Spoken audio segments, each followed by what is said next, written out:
गोष्टीचं नाव आहे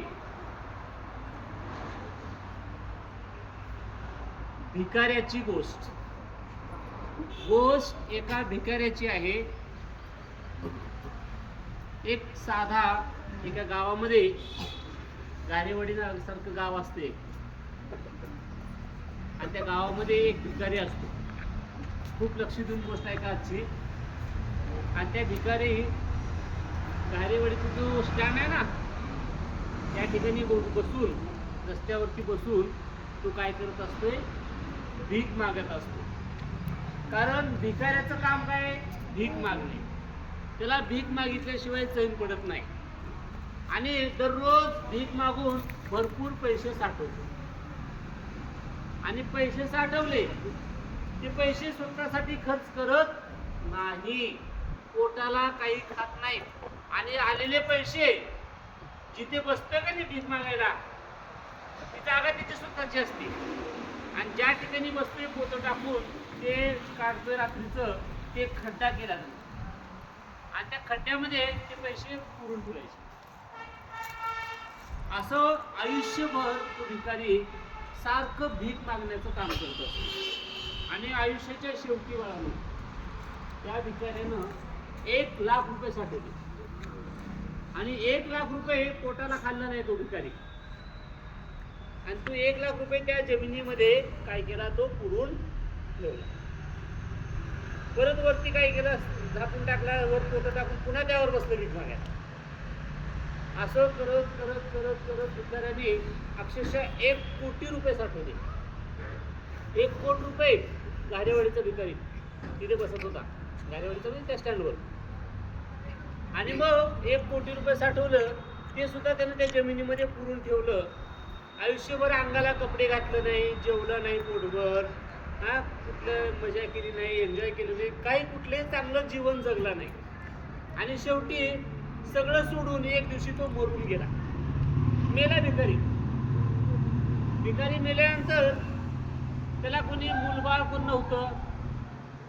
मग काय केले, गावची जी ग्रामपंचायत असते, ग्रामपंचायत काय केले, ग्रामपंचायतने त्या भिकाऱ्याचं काय केलं, दहन म्हणतो का ती विधी असतं बघा, मेल्यानंतर करतात त्याला जाळ अग्नी देणे वगैरे वगैरे वगैरे सगळं ते विधी केले. आणि अशा प्रकारे भिकाऱ्याला कोणी नसल्यामुळं त्याचा तो जो मातीचा कार्यक्रम असतो तो पण झाला. 10वी झालं, 13वी झालं. आता ती जी जागा होती कुठे होती, रोडच्या कडेला, ती त्या भिकाऱ्याची स्वतःची जागा होती. आणि ती जागा एवढी महत्वाची होती की ग्रामपंचायतला वाटलं की आता ही जागा आपण काय करूया, विकून टाकूया, भरपूर पैसे येतील ना, बरोबर आहे. मग ग्रामपंचायतने ती जागा विकायला काढली. जवळपास 1 एकरवर आपल्या एवढ्या शाळा एवढी जागा असेल त्याची. तिथं बसण्याच्या मागची जागा सगळी त्याची होती. आणि त्या जागेला मित्रांनो 1 कोटी रुपये किंमत आली. 1 कोटीची जागा होती, 1 कोटीची जागा होती. आणि मग ती जागा विकायला काढली. जाता जाता सागरे सरांचं गाव तारू तिथून चालले होते सागरे सर. आणि सागरे सरांनी बोर्ड बघितलं, ही जागा विकणे आहे. त्याला तिथे घर बांधायचं होतं. सागरे सरांनी 1 कोटी रुपये दिले आणि ती जागा घेऊन टाकली. मग सागरे सर खुश, रस्त्याच्या कडची जागा मिळाली, आता बंगला बांधूया. सागरे मॅडमशी चर्चा केली, कसं बंगला बांधायचं. ते म्हणले 4 मजली बांधायचं. पूर्ण त्यांचं प्लॅनिंग, इथे बाथरूम, इथे बेडरूम, इथे रूम, इथे सगळं झालं. आणि मग एका इंजिनियरला ती बांधकाम करायला त्यांनी देऊन टाकलं. रस्त्यावरची जागा आहे, रस्त्याच्या कडेला मोठा बंगला किती भारी दिसेल. मग सागरे सर दुसऱ्या दिवशी सागरे मॅडम तिथे आली की नारळ सगळं कुदळ बिदळ घेऊन, कशाला, उद्घाटन करायला, पायात भूमिपूजन, भूमिपूजन करायला भूमी त्या ठिकाणी आली. आणि मग सागरे सरांची एक श्रद्धा म्हणा किंवा अंधश्रद्धा म्हणा किंवा त्यांची डोळ श्रद्धा, ती काय म्हणली माहिती आहे का, सागरे सर, सागरे मॅडमने विचारल्याशिवाय काही काम करत नाही. मॅडमनी म्हणल्या, जिथं तो भिकारी बसतो का नाही भीक मागायला, तिथूनच म्हणले काय करायचं, मुळवा खणायचा, उद्घाटन तिथंच करायचं, कुदळ तिथंच मारायची. अगं हो. आणि मग मॅडमनी तिथं कुदळ मारली गेली आणि लगेच ते कामगार होते, काम करायला सुरुवात केली, पाया खणायला सुरुवात केला. आणि पाया खणता खणता खाली एक फुटभर खणल्यानंतर एक पिशवी सापडली. त्या पिशवीमध्ये 1 कोटी रुपये निघाले. ते बिलॉंग्स टू सागरी मॅडम. कारण ती जागा त्यांची आहे. ते सापडलेले सगळे पैसे कोणाला भेटले? ते सागरी सरांना. सागरी मॅडमच घेऊन गेले. हा, सागरी मॅडम म्हणते. आणि मग 1 कोटी रुपये घेऊन ते घरी गेले. घरी गेल्यानंतर थांबले का ते?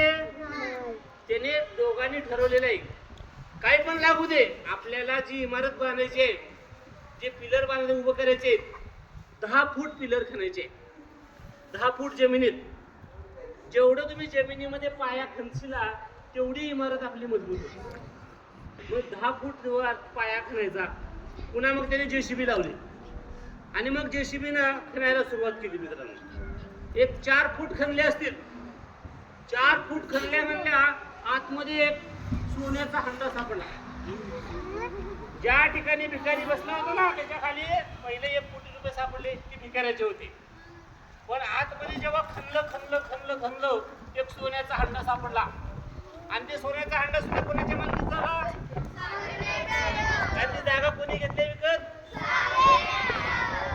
झाला, सोन्याचा हंडा भेटला. पण सोन्याचा हंडा भेटला म्हणजे थांबले का? परत ते खणायला सुरुवात केली. आतमध्ये डिगिंग म्हणजे डिगिंग करायला लागली. आणि आतमध्ये डिगिंग करता आतमध्ये गेले 7-8 फूट गेले.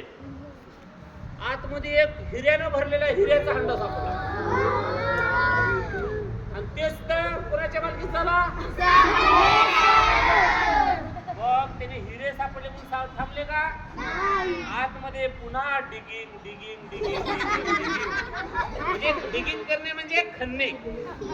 आणि मग सगळ्यात शेवटी 10 फूट पाया खणताना या पृथ्वी तलावरचे सगळ्यात मौल्यवान जी वस्तू म्हणतो, हिरे, माणिक, मोती, ऐकलं असेल नाव तुम्ही, पाचू, हे सगळ्यात मौल्यवान, की सोन्यापेक्षा त्याची किंमत जास्त आहे.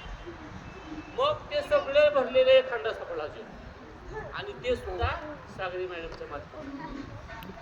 जवळपास 100 करोड रुपयाची संपत्ती त्या ज्या ठिकाणी भिकारी बसत होता मित्रांनो, त्या ठिकाणी सापडली.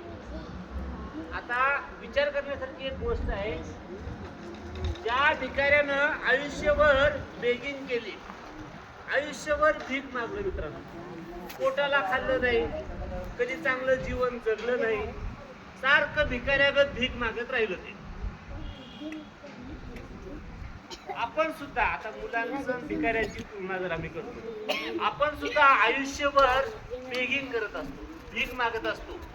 काय शिवराज, मला हेच मिळालं नाही, मला तेच मिळालं नाही, मला असंच नाही, मला तसंच नाही, मला चांगले मायबापच नाहीत, असं सुद्धा काही मुलं म्हणतात का तुम्ही? माझे मायबाप म्हणजे मम्मी पप्पा चांगले नाहीत, असं सुद्धा मुलं म्हणतात आजकालची. म्हणजे आपण आयुष्यभर नुसतं बेगिंग करतो, आपण आपल्या डोक्यामध्ये डिगिंग करत नाही. म्हणून डोकं फोडायचं का लगेच? आतमध्ये डिगिंग करायचं म्हणजे काय? आपल्या सुद्धा आतमध्ये काय सोनं आहे, चांदी आहे, हिरे आहे, जवाहर सगळं आहे. म्हणजे आपलं ब्रेन आहे, ब्रेन डेव्हलप करा. आपल्या आतमध्ये काही कौशल्य, स्किल बघा, स्किल जर आपण डेव्हलप केलं तर आपण सुद्धा श्रीमंत होऊ शकतो. पण आपल्याला सवय लागल्या फक्त भीक मागायची. त्या भिकाऱ्याने जर बसल्या ठिकाणी जर खणलं असतं, त्याला भीक मागायची गरज होती का? पण त्याला माहितच नाही ना. एक म्हण आहे बघा, तुझं आहे तुझं पाशी, परी तू जागा चुकलासी. सगळं तुमच्या जवळ आहे मित्रांनो, फक्त आपल्याला ते माहित नाही. म्हणजे आयुष्यात सगळं काही तुम्हाला मिळणार आहे, फक्त तुम्हाला ते माहित नाही. ते माहित करून घ्या. हे सेल्फ अवेअरनेस त्याला म्हणतो, स्वजाणीव. 6वी-7वीची मुलं, स्वजाणीव हा मुद्दा लक्षात ठेवा. स्वजाणीव म्हणजे स्वतःची जाणीव झाली पाहिजे. सेल्फ अवेअरनेस, मी कोण आहे, माझा जन्म का झाला असेल, मी या शाळेत का येतो, मी या पृथ्वी तलावर का आलो, माझं कर्तव्य काय आहे, आपली भूमिका काय आहे, आपलं रोल काय आहे जन्मात झाल्या आपला चांगल्या ठिकाणी. तर या गोष्टीचा आपण विचार करणे म्हणजे सेल्फ अवेअरनेस, स्वची जाणीव, धैर्य. कारण त्याला अजून झालेली नाही चालू, काही मोठ्या मुलांना झालेली असते आहे की नाही. ओके, ठीक आहे. तर अशा पद्धतीने आजच्या गोष्टीतून आपल्याला जाणीव, आपल्यापाशी सगळं काही आहे, फक्त आपण ते शोधलं पाहिजे, ते आतमध्ये डिगिंग केलं पाहिजे. नुसतं बेगिंग नाही करायचं, आतमध्ये डिगिंग केलं की सगळं काही आपल्याला मिळणार आहे. म्हणजे याचा अर्थ एकच होतो, हार्डवर्क केलं पाहिजे, अभ्यास केला पाहिजे, तरच आपल्याला पाहिजे ते मिळू शकतं. तुम्ही जर अभ्यास नाही केला तर तुम्हाला काही मिळणार नाही, हे लक्षात ठेवा. ठीक आहे, धन्यवाद.